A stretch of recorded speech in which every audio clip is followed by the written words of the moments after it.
pace interiore. Nel carcere di Lanciano sta accadendo qualcosa di molto particolare. Da circa un anno molti detenuti, quasi tutti incriminati per atti mafiosi, partecipano con grande entusiasmo a delle tecniche, insomma, di recupero. Ecco, adesso ce ne parlerà Vittorio Introcaso. Vittorio, che ci fa entrare all'interno di questo carcere di massima sicurezza.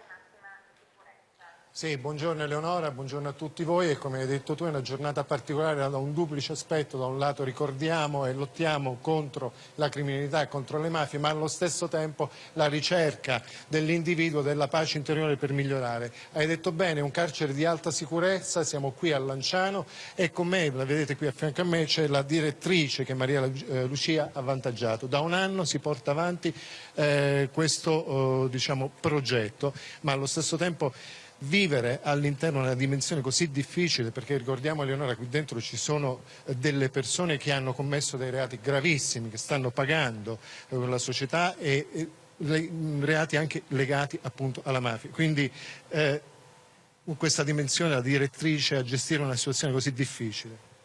È difficile, sicuramente è una situazione complessa, però siamo donne e quindi ce la facciamo, passatemi questo momentino così di autocelebrazione femminile. Una giornata come oggi è per dire che un altro modo di vivere è possibile, cioè non delinquere, si può vivere diversamente, è l'impegno anche di voi operatori che fate questo con le persone che stanno scontando delle pene. Sì, altrimenti la pena sarebbe davvero inutile, perché la pena, il carcere, pena detentiva è privazione della libertà personale ed è una pena estrema, è una pena particolarmente afflittiva, è una pena giusta rispetto ai reati a volte molto efferati che sono commessi. Però se tutto si fermasse qui, se ci fosse solo ed esclusivamente, ed è già tantissimo, la privazione della libertà personale, avremmo avuto una soluzione disperante, non ci sarebbe proprio speranza né per l'individuo né per la società. E soprattutto questo noi lavoriamo per migliorare la nostra società e che giornate come queste che uniscono sia il ricordo delle vittime di mafia ma anche la giornata della pace interiore possano in qualche modo migliorare la nostra esistenza. Perfetto, perché il carcere deve diventare, noi tutti quanti ci impegniamo perché ciò avvenga, deve diventare uno spazio e un tempo di riconquista, di ricerca, di ottenimento della vera libertà, che è la libertà dalle passioni, dagli individualismi, dagli egoismi, perché spesso... Cambiare vita in positivo, cioè, abbandonare la criminalità, cioè, è un progetto arduo, però vogliamo crederci. Sì, sperimentare, avere l'opportunità di pensare consapevolmente che ci può essere un altro modo di vivere. Grazie, un altro modo di vivere. Eleonora, ti voglio presentare. Allora, scusami Vittorio, perdonami perché non abbiamo tanto tempo. È una curiosità nostra anche dello studio, se a parte dietro vediamo delle persone che probabilmente stanno realizzando, no? questo spettacolo, questo incontro, adesso ce ne parlerai. Ecco, poi come è fatto un carcere ad alta sicurezza, di massima sicurezza? Come si vive al suo interno? Tu che sei lì, raccontacelo tu, Vittorio.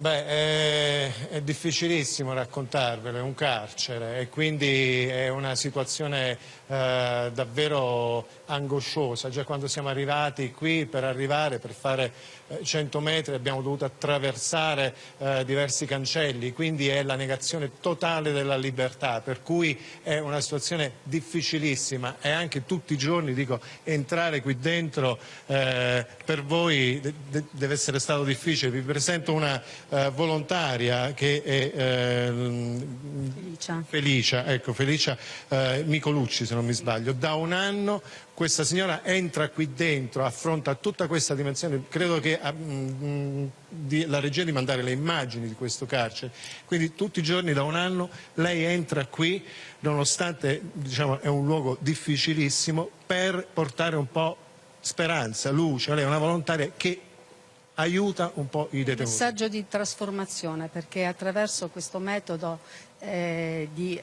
attraverso Inner Peace, la pace interiore, che ci porta a praticare un tipo di yoga che si chiama Sahaja Yoga, e la fondatrice Shimata Ginir Maladevi, che ci ha lasciato tantissima conoscenza per portare questa trasformazione alle persone. Ha avuto difficoltà a volte ad incontrare queste persone, cioè nel senso voi date la vostra vita in modo volontario, venite qui, affrontate proprio tutti questi cancelli per entrare qui dentro e in modo volontario, se ha mai avuto delle difficoltà dobbiamo restituire la linea. A parte la diffidenza diciamo iniziale, poi le persone si sono incuriosite e attraverso la curiosità hanno sperimentato e Che è con un la altro modo di- sperimentazione hanno potuto constatare che dentro di noi stessi c'è una parte sicuramente che è rivolta al male, ma si può far emergere il bene. Eleonora. Vittorio, auguriamo davvero un buon lavoro a queste persone che operano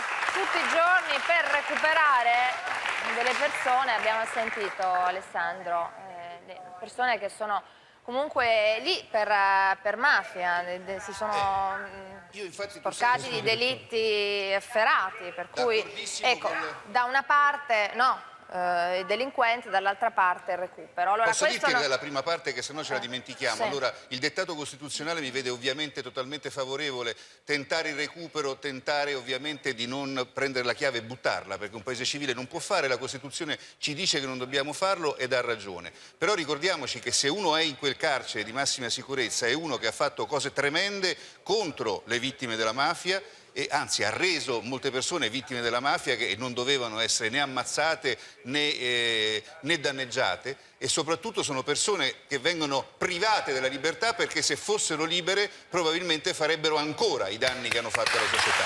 Allora, ovviamente questo, voglio sentire gli ospiti in studio, tutti quanti, per adesso prende lo spettacolo un attimo, cioè chiaramente... È bellissima questa iniziativa. Io poi credo che, io sono praticante taoista, penso che se trasformi una persona in qualche modo trasformi un pezzo d'universo e la pace interiore Sì, si però può raggiungere. Alessandro ha detto pensiamo prima alle vittime della Assolutamente, mafia e sono poi d'accordo. forse Dopodiché il carcere deve agli essere altri. cambiamento, il carcere non può essere stasi perché il carcere è criminogeno. Se tu non combatti le influenze negative che sono all'interno del carcere, ne fai uno strumento negativo, uno strumento di male. Come puoi riuscirci? Con cose come queste. In fondo una cella può essere un luogo di raccoglimento. I monaci esicasti dei padri del deserto vivevano nelle celle, noi chiamiamo lo stesso termine che si usa per un detenuto e per una asceta. Ma non avevano fatto male a nessuno i monaci. No, sono d'accordo. Però l'idea solo buttiamo via la chiave da sola, io sono d'accordo con te, cioè io sono per la pena e per la pena severa. Dopodiché però la pena deve essere anche, deve esserci un barlume positivo. Altrimenti la persona che sta dentro si incarognisce, per usare un francesismo, e diventa sempre peggio. Credo che cose del genere sono encomiabili. Allora, chiaramente qui Vittorio si è scatenato un dibattito, ma insomma è normale perché poi tante cose le pensiamo, no? E non le diciamo. Vittorio, io devo chiudere, intanto ti ringrazio. Vittorio Introcaso, e ringrazio chiaramente Ringraziamo voi anche per il carcere di Lanciano per averci fatto entrare.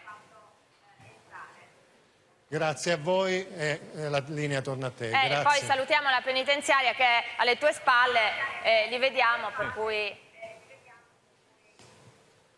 Sì, se abbiamo proprio un secondino, se riusciamo ad avere un secondo per chiudere con il direttore, Eleonora, però non so i tempi. Ce l'abbiamo? Sì, velocemente Vittorio ce la facciamo. Il nostro applauso però va chiaramente a chi anche all'interno di un carcere così, insomma, lavora e si impegna per poter cambiare le cose, certe cose che insomma, è complicato, complesso cambiare. Vittorio, un secondo solo, perché devo dare la linea a Messina. Sì, in un secondo, la pena deve essere giusta, rigorosa, legale, a norma di legge, però non può essere fine a se stessa, deve assolutamente servire al cambiamento, alla rieducazione, ma nell'interesse stesso delle vittime, perché altrimenti le vittime, le famiglie sarebbero due volte vittime del dolore, del dramma e vittime anche della disperazione. Quindi costruiamo una società migliore. Eleonora, te la linea. Grazie.